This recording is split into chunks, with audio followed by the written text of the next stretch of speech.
السلام عليكم ورحمة الله وبركاته. موضوعنا النهاردة بيهم ناس كتير جدا، وهو حكم جمع الصلوات في بعض الأحوال خصوصا عند الحاجة. وقد ورد في صحيح مسلم عن ابن عباس رضي الله عنهما قال: جمع رسول الله صلى الله عليه وسلم بين الظهر والعصر والمغرب والعشاء بالمدينة من غير خوف ولا مطر. قال: أراد أن لا يحرج أمته. صح كده دكتور سامي؟ ألا يحرج أمته. ألا يحرج أمته. الله يفتح عليك. هنعرف معنى الحديث وضوابط الجمع للحاجة من فضيلة الشيخ والدكتور وأستاذي العالم الجليل دكتور سالم عبد الجليل، وكيل وزارة الأوقاف الأسبق. منور الدنيا. ربنا يرضيك. نقول الحديث ازاي وحضرتك قاعد؟ ربنا يرضيك ويرضى عنك يا رب. الله يكرمك. الله يكرمك. تسلمي. عايزين نفهم يا دكتور مع بعض حديث ابن عباس المقصود به. بسم الله الرحمن الرحيم. الحمد لله. وبعد، قبل أن أجيب على هذا السؤال أحب أن أؤكد على نقطة في غاية الأهمية. لما سئل عليه الصلاة والسلام عن أحب الأعمال إلى الله، هو السؤال وجه له من أكثر من حد وفي أكثر من مرة، وكل مرة كانت له يعني إجابة لينوع بين هذه الأعمال، لكن معظم الإجابات كان فيها الصلاة على وقتها. الصلاة على وقتها معناها أن الإنسان يبقى حريص على أن يصلي الصلوات جميعها في أوقاتها.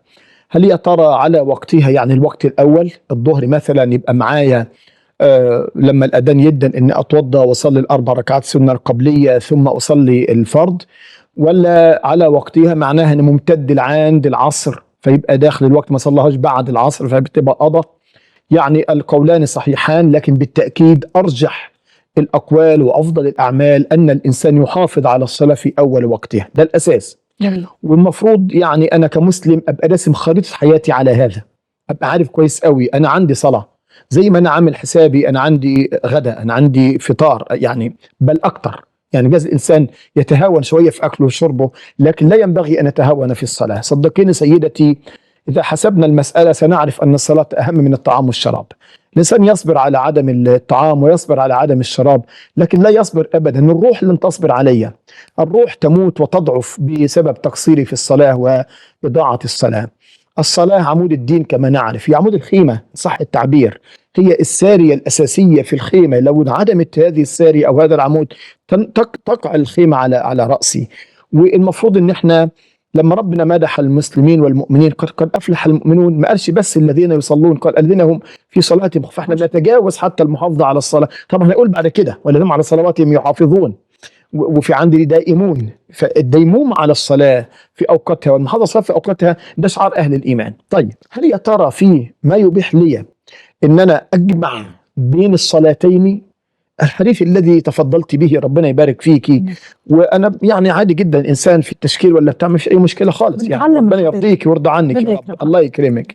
ده يعني يدل على رحمه النبي بامته. انا اتذكر دائما قول ربي سبحانه وتعالى، يعني فافرح بهذه النعمه اللي ربنا انعم علينا بيها. سيدنا النبي مش مجرد رسول، ده رسول رحيم بالامه، أرسل رحمة للعالمين بشكل عام ولأمتي بشكل خاص.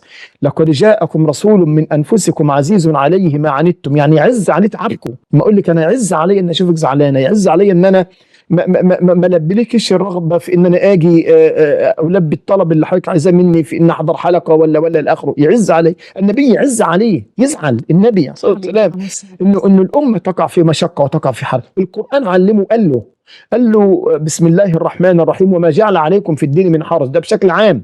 النبي بقى كمان عاوز أكتر من كده، يخفف أكتر. تخيل سيدتي في رمضان النبي حابب إن الناس تجتمع ورا منه على التراويح ويصلي بهم إماما كما يصلي بهم الجمعة والعشاء، وعمل ده مرة واثنين وثلاثة، خاف أن تفرض فيترك ما يحب لأجل أن ترحم الأمة. تخفيف والله العظيم. فلازم نحب النبي بكل منطق، بالمنطق المادي بالمنطق المعنوي. لازم نحب النبي ونحبه أكتر من أنفسنا، هو حريص على أكتر من أنفسنا. في هذا الحديث النبي الكريم يحب أن يصلي الإنسان الصلاة على وقته، وهو كان أحرص الناس على هذا، قدوة لينا. لكن مع هذا مرة ولا اثنين ولا ثلاثة راح جامع بين الصلاتين، صلى العصر مع الظهر وصلى المغرب مع العشاء. ده ليه؟ فسيدنا ابن عباس بيشرح بيقول أنا شفته عمل كده عليه الصلاة والسلام من غير سفر ولا مطر. عاوز يقول لي ما هو الجمع ليه اسبابه، في جمع مش رخصه، ده ليه اسباب، رخصه لها سبب اللي هو ايه؟ لما اكون السفر مسافر. اللي كلنا عارفينه وتربينا بالضبط. عليه، بنسافر بنجمع الصلوات. طيب لما تكون الدنيا في البرد الشديد، مطر شديد، الناس مش هتقدر تروح الجامع، فالامام يقول لهم بارك الله فيكم صلى المغرب، يلا نصلي العشاء، وما تجوش العشاء خلاص. هل ده كان في الظروف زمان ولا دلوقتي حتى الان برضه؟ يا فندم، هو انا النهارده حضرتك لو الدنيا مطر شديد، انا هعمل ايه؟ بلاش مطر، ريح شديده، الريح الشديده ما تخلينا نقعد في بيوتنا. ساعتها بدل ما انا يعني ضميري مأنبني ما رحتش الجامع، ما صليتش جماعه مع الامام، بدي بالذات يفهمها ويدرك هذا المعنى الناس اللي بتروح الجوامع، الناس اللي محافظ على الصلاه في الجوامع. ففكره انه ما يروحش الجامع فرض دي فبتبقى تقيله على نفسه قوي. فسيدنا النبي اراد ان يخفف هذا العبء وهذا الحمل ويريح ضمائرهم، يقول ما فيش مانع، يلا ما دام الدنيا فيها ريح ولا مطر، يلا نصلي دلوقتي، ما يجراش حاجه، العشاء مع المغرب، العصر مع الظهر مثلا. او يكون مرض، ربنا يعافينا، لو الوقت احدى مثلا المشاهدات او احد المشاهدين مثلا عنده تعب ويصعب عليه انه يقوم يتوضا كل شويه، يصعب عليه يتوضا للظهر وكمان يقوم يتوضا للعصر، فبنقول له ما يجراش حاجه، اتوضا مره واحده وصلي الظهر، وبعد ما تخلص الظهر وسلمت من الظهر 4 ركعات اقم الصلاه ان استطعت، وروح مصلي العصر ورا منه على طول. هل ده بينطبق كمان على المرض المزمن؟ كل مريض يصعب عليه ويشق عليه ان يكرر الوضوء. في ناس كتيره قوي ان تتوضا 5 مرات في اليوم ده فيها مشقه جدا عليها. ربنا يا رب يدي كل حد الصحه والعافيه. احنا ما بنشعرش بيها، ربنا يا رب يكرمنا ويرضينا جميعا، اللهم امين. لكن في ناس بتبقى صعبه عليه، في ناس عندها ما يسمى بسلس البول وانفلات الريح بيصعب عليها. في بعض الحالات المرضيه اللي تكرار الوضوء بيمثل بالنسبه لهم مشقه. ست القاعده دي ممكن تلاقي حد يوضيها دلوقتي ما تلاقوش بعد شويه، مثلا يعني انه صعب ان انا اتعكز واروح الحمام واتوضى، هقوم تاني من السرير. شوف انا بحكي، بعض الناس مش مدركه بالظبط مشقه هذا، لكن بالتاكيد في ناس الامر ده فيه مشقه طبعا. شوف ده كلنا في ربنا يا رب يبعد عننا كل الهموم والامراض، بنشوفه في لحظات بالتاكيد. فلما الامر بيضيق رحمه ربنا بتوسعها. عندنا قاعده كده، الامر اذا ضاق اتسع، الامر اذا ضاق اتسع، دي رحمه ربنا بينا. شوف لما يبقى حد في صحراء هيموت ياكل ميته ما يجراش حاجه، يعني الامر اذا ضاق اتسع. المج ده انا اسف يعني مع احترامي، لو فرضنا فيه خمره وانا قاعد في مكان للاسف مضطر ليه مثلا وخلاص هشرق اموت، فاضطريت اشرب عشان اشيل الشرقه، اشرب. ما هو شوف رحمة ربنا بينا من باب التيسير والتخفيف.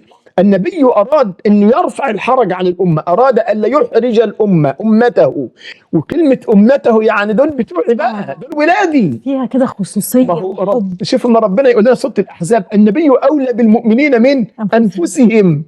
يعني يا سالم أنت النبي أولى بك من نفسك. عارفة ليه حضرتك؟ نفسي هتوديني في 60 ناحية، توديني الجحيم لو مشيت وراها.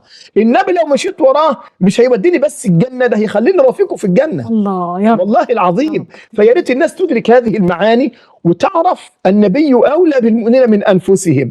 من دلائل هذا ان يقول لا يا سالم لما تبقى عيان اجمع بين الصلاتين. يبقى احنا اول حاجه المرض، حاجه المطر، الريح الشديده، السفر، دول الرخص الطبيعيه. طيب دكتوره نانسي هتروح دلوقتي ربنا يا رب يكرمها، خايفة انه او وهي خارجة من البيت على الظهر كده، خايفة ان لما تيجي قناة المحور وترجع تاني يبقى العصر جدا، وجايز يكون عندها مشوار بعد العصر ما تروحش الا المغرب. هتعمل ايه؟ ويصعب عليها انها تتوضى في النص وبتاع، تروح مصلية الظهر في البيت عادي خالص وتقيم الصلاة وتصلي العصر 4 ركعات بعد الظهر. هنسمي جمع للايه؟ للحاجة.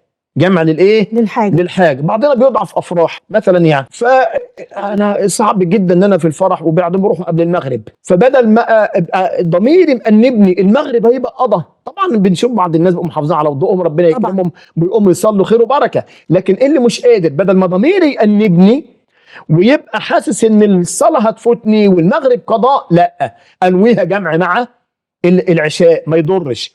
المسافه من اكتوبر للتجمع ما هي مسافه سفر، مش كده؟ لكن احيانا مثلا بنخلص شغلنا قبل المغرب بنص ساعه وركبنا عربياتنا، ما بنقدرش نقف في الطريق نصلي بالذات لو في زحمه شويه، فبنخاف المغرب يعدينا، فنتفق فنقول في نفسنا المغرب جمع تاخير مع العشاء، ما يبقاش يتقلب ضمير ولا حاجه. حضرتك خارجه مع اولادك، ما هي ده حاجه اهي، خارجه مع اولادك ومش كل يوم متكرره، انت بتخرجش يعني غير مهمة قوي نقطة مش كل لا يوم مش متكرره. متكررة، ما يعني انا ما يبقاش أسلوب حياة إن أنا على طول بجمع الصلوات. لا، انا اسلوب حياتي اني محافظ على الصلاه، والذين هم على صلاتهم يحافظون، جميل. محافظ عليها في وقتها. انما في طارئ خارج النهارده مع اولادي، فخارج قبل المغرب بشويه، ولا خارج قبل العصر ومش ضامن ان ارجع قبل المغرب، فهيفوتني العصر في النص، هجمع وهكذا، فهعمل الجمع بدون قصر لما تبقى ايه؟ ضروره. طيب النهارده الفكره الشائعه جدا بقى، الست ربنا يكرمها اللي واخده اولادها النادي وبتتريض معاهم، ولا بتقعد لما مثلا تريضهم من تمارينهم خلاف أو كده وبيتطوروا في النادي يعني. بعض النوادي، وكثير من النوادي ان ما كانش كل النوادي فيها أنا اماكن بصلي للصلاه طبعا. واماكن مريحه واماكن، لكن ممكن ستك تقول لك والله اصل عيال صغيرين ما اقدرش أسيبهم. اغفل عنهم لحظه، صح. ما اقدرش اسيبهم. طب دي هعمل ايه؟ هقول لها لازم تروح تصلي ويبقى قلبك واكلك على عيالك، لا مركزه في صلاه ولا مركزه في عيال، لا ساعتها اقول لها خدي بالرخصه، وهكذا. يبقى الاساس ان انا بحافظ على الصلاه في ميعادها. جميل. لما يبقى عندي ظرف حاجة. طارئ او حاجه ملحه ما يجراش حاجه، ودي كلمه الحاجه، يبقى الموضوع مش مطلق وفي نفس الوقت ما هوش ضيق قوي، انما الامور فيها من باب التيسير. انا هنا انبه، هناك طائفه ليست على منهجنا ولا مذهبنا، مش في بلادنا الحمد لله، خدوا مساله الجمع دي خدوها طبيعي، تعاون وتكاسل مش وكده. احنا، مش احنا لا، احنا بنحافظ على الصلاه في ميعادها، ظهر في وقته، عصر في وقته، مغرب في وقتها، العشاء في وقتها. انما لما تبقى عندنا ظروف لا حرج اطلاقا ان اجمع بين ظهر وعصر، تقديم او تاخير، مغرب وعشاء تقديم او تاخير، لما يبقى عنده ظروف. خلي بال حضرتك بقى، هل ينفع اجمع المغرب مع العصر او العصر مع المغرب؟ لا. ثانية واحدة ايوه عشان نوضح بالراحة للناس البسيطة اللي زي الله يكرمك، العفو. الله يكرم حضرتك. نعم اتفضل. ازاي بقى؟ يعني ايه اللي ينفع نجمعه مع بعض؟ الظهر مع العصر جميل. ده زي تقديم او السفر. تاخير، ده زي السفر. مظبوط، تقديم او تاخير. جميل. المغرب مع العشاء تقديم او تاخير. حلو قوي. لكن ما ينفعش عصر مع مغرب، عشان بس بعض الناس يقول لك ايه، طب اصلي العصر مع المغرب، لا، او اصلي المغرب مع العصر، لا. الجمع يكون بين الظهر او والعصر، او بين المغرب والعشاء. جميل. نعم. طيب جاي سؤال لحضرتك من احد المشاهدين بيقول هو موظف وابنه طالب واحنا الاثنين بنبقى قلقانين لا يضيع علينا سواء عملي او دراسته، هل يجوز الجمع؟ وكلمة موظف دي اظن انه يقصد بيها ان الموضوع يومي. انا ما عنديش مشكله اطلاقا لما يبقى الموظف حضرتك قاعد بيخدم الخلق وبيخلص شغله الله يكرمه، أمين. ولو قام يصلي وقت الاذان هيعمل لي مشكله والطابور هيزيد والناس هتتعطل، اقول له مفيش حاجه، اخر شويه. او لما زميلك يصلي يقعد مكانك، ما تمكنش الا انه لازم هيواصل عمله لعند الفرد الثاني، ما عنديش مشكله خالص، وينوي الجمع. اولادنا في الخدمه بيبقوا قاعدين في الخدمه مستمره 6 7 ساعات وحين بتمتد ل8 ساعات، هيفوت عليهم الفرد والفرد الثاني، اجمع يا ابني ما فيش مشكله، لا يضر خالص، سواء كان في الخدمه داخل البلد او في الخدمه على الحدود، ما بيجراش حاجه، خد بهذه الرخصه. الطالب في المحاضره ما تقومش تسيب لي المحاضره وتقول للاستاذ الدكتور بعد اذن حضرتك يا دكتور انا خارج اصلي، ويقعد بقى الدكتور نفسه بلاش، الدكتور نفسه يشعر بحرج، يعني يا ابني انت اللي محافظ على الصلاه وانا لا، ففيها حرج فعلا. وزمايله فيهم حرج. في الحاله ده هي ما فيش مانع يا ابني، الدكتور ممكن يخلص محاضرته قبل الاذان الفرد الثاني، فعندك فسحه تبقى تصلي في البريك بين المحاضرتين، وطبيعي الجامعه بتراعي ده، بتخلي ربع ساعه ولا بتاع عشان الاولاد حتى يعني يفضوا دماغهم شويه، او ما تيسرش هذا انوي الجامع وما يضركش، يعني ما يضرش، ما في محاضرات بتستمر ممكن 3 4 ساعات، في سكاشن بتستمر مده طويله، وهكذا. طبيب في عمله، هو الطبيب النهارده اللي واقف في العمليه اوضه عمليات بالضبط كده، بس انا بقول للمريض اجمع، ومش هقول للطبيب اللي واقف في عمليه ممكن تستغرق ساعات اجي اقول له سيب المريض ولا بكام وقوم صلي. والله لو هيعملها نوع من الترويح عن نفسه والراحه اهلا وسهلا، لكن لو في اي نوع من الضرر او الخطوره باي نسبه على نفسه او على المريض، لا طبعا يأخر الصلاه حتى لو فاتت عن ميعادها الاصلي. يعني لو لا قدر الله احنا عندنا احيانا عمليات بتستمر ممكن من قبل الظهر بعد 10 المغرب. ساعات عملياته وبتبقى يعني قلب لو مفتوح. فرضنا حتى لو افترضنا انه المساله هتستمر الى انه يصلي العصر بعد المغرب لا يضره. ليه حضرتك؟ لان في عندنا اولويات، والصلاه حتى لو صلاها قضاء لهذا السبب لا يضره ولن يكون آثما ان شاء الله. جميل. دكتور، عايزين نعرف موقف المذاهب الأربعة، هل أجمعوا على موضوع جمع الصلاة عند الحاجة؟ طبعا لا خلاف. شوفي حضرتك، هي اصل المذاهب دي عباره عن ايه حضرتك؟ دول ائمتنا وعلمائنا ومجتهدينا وقادتنا في العلم اللي بيبصوا على الآية الكريمة والحديث النبوي الشريف ومن خلالهم بيكونوا الرأي. فلما يبقى عندي حديث صحيح لابن عباس بيتكلم في هذه المسألة، ما ينفعش حد في المذاهب، احنا ما احناش بنتبع رجال انا اسف جدا بيقولوا بهواهم خالص، ده كلهم من رسول الله ملتمس. مش بس كده، ده الشافعي وابو حنيفه ومالك واحمد هم نفسهم يعلنوا ويقولوا لنا اذا رايتم راينا يخالف قول رسول الله عليه الصلاه والسلام اضربوا بقولنا عرض الحائط. يعني لما يبقى عندي حديث صحيح في مسلم زي ده مش ممكن حد هيخالف في هذا الموضوع، وبالتالي اجمعت الامه على قبول هذه الهديه، وانا بقولها هديه من رسول الله طبعا. بدل ما الانسان يشعر بتانيب ضمير ولا خلافه، لا يا سيدي ما تانبش ضميرك ولا حاجه، ويصلي العصر مع الظهر جمع تقديم لما تحتاج، او اخر الظهر مع العصر جمع تاخير لما تحتاج، او نفس الكلام في المغرب والعشاء، ولا حرج عليك ولا ضير، وهتبقى محافظ على صلاتك وما خرجتش من دائره المؤمنين الصادقين المحافظين على الصلاه. لان عندي حديث بقى ننتبه ليه. المنافق، علامة المنافق ايه حضرتك؟ وإذا قاموا إلى الصلاة قاموا كسالى. نمرة 2 بيستنى لما الفرض الثاني يقرب يقوم يلحق، يقول لك الحق ده اخطف العصر قبل المغرب. ده صلات المنافقين، واحنا ما احناش كده. ما احناش لصوص بنسرق الصلاه وقت ما احناش كده. فالمسلم ما بيأخرش. ولذلك في بعض التفاسير في قوله تعالى فويل للمصلين الذين هم عن صلاتهم ساهون، في بعض التفاسير وده برضه رأي مقبول انه اللي بيأخر الصلاه عن ميعادها. فاحنا بالاساس مش هنأخر، انما لما نحتاج لا ضير ولا حرج ان شاء الله. طيب، احد مشاهدينا بيسأل حضرتك اعمل ايه دلوقتي في السنن اللي عليا لو هضطر اجمع، اصلي السنن ازاي؟ جميل. السنن إن شاء صلاها وإن شاء أخرها لو لم يستطع أن يصليها في أول الوقت. ازاي يعني يأخرها؟ حاضر. يعني مثلا لو هو ناوي يجمع العصر مع الظهر، يصلي الظهر ويصلي طبعا السنه القبليه بتاعت الظهر يصليها مفيش مشكله، ويصلي بعد الظهر ركعتين السنه المؤكدتين، ركعتين السنه المؤكدتين، ثم يصلي العصر لا يضره ان شاء الله. ولو هيجمع مع العصر جاز له ان يصلي سنه الظهر لانها من السنن المؤكدات التي تصلي حتى في اوقات المكروهات. سيدنا النبي لما كانت بتفوته ركعتي الظهر البعديه بانشغال، ممكن يصلي الظهر مثلا ويجي له وفد يقعد معاه ويقضي حوائج الناس لحد العصر ما يدن، فيضطر يصلي العصر. سنه الظهر عملت ايه؟ البعديه فاتته، كان يقضيها عليه الصلاه والسلام. يعني نفهم من حضرتك ان اللي مواظب على صلوات النوافل اللي هي بعد او قبل الصلاه الفرض ربنا يكرمك ممكن يأجلها. وبحييك على السؤال ده. عندنا 12 ركعه يجوز قضاءها او قضاء اي منها. ركعتي الفجر او الصبح، ركعتين اللي بنصليهم بعد اذان الفجر وقبل صلاه الفريضه، دول ينفع نقضيهم ولو بعد الفرض. دخلت الجامع لقيتهم اقاموا الصلاه وانا ما صليتش السنه، فصلي معاهم الفرض، وبعد ما يسلم واقول اذكاري او ما اصلي السنه. خلاص؟ صحيت قبل الشروق ب5 6 دقائق يا دوب الحق اصلي ركعتين الفرض قبل الشروق ما يطلع، اروح مصلي الفرض واستنى الربع ساعه تلت ساعه بتاعت الكراهه دي واروح مصلي ركعتين السنه اقضيهم.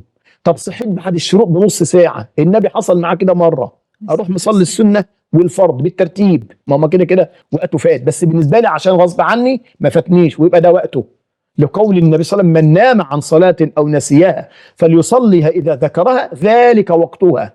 يعني لو نسيت إن أنا صليت الظهر ما صليتش الظهر مثلا، يعني حد دخل نام وروحت دخلت نمت وعامل حساب إن أصحى ما صحيتش، أقوم أصلي أول ما أصحى، بس ما استناش بقى ما أشرب بقى النسكافيه ولا أشرب القهوة ولا مش عارف، لا صحيت أصلي، والنبي بيقول لي ذلك وقتها.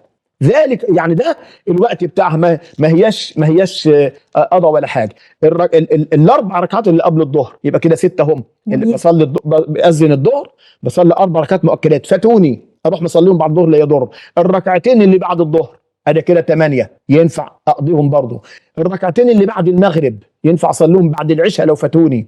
الركعتين اللي بعد العشاء هينفع اقضيهم في النهار لو شئت، ما يضرنيش. يبقى السنن الرواتب اللي هم ال 12 اللي قال عنهم النبي صلى الله عليه وسلم اللي يحافظ عليهم بنى الله له بيتا في الجنه.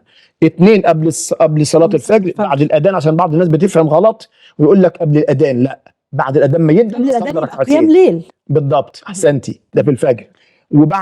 واربع ركعات قبل صلاه الظهر بعد الاذان برضه، جميل. وركعتين بعد الظهر، ادي كده 8، واثنين بعد المغرب واثنين بعد العشاء. دي اسمها صلوات رواتب الرواتب. مؤكدات. مؤكدات يعني ايه؟ العلامه بتاعتها مؤكده غير مؤكده. المؤكده كان النبي يقضيها اذا فاتت، غير مؤكده كان لا يقضيها.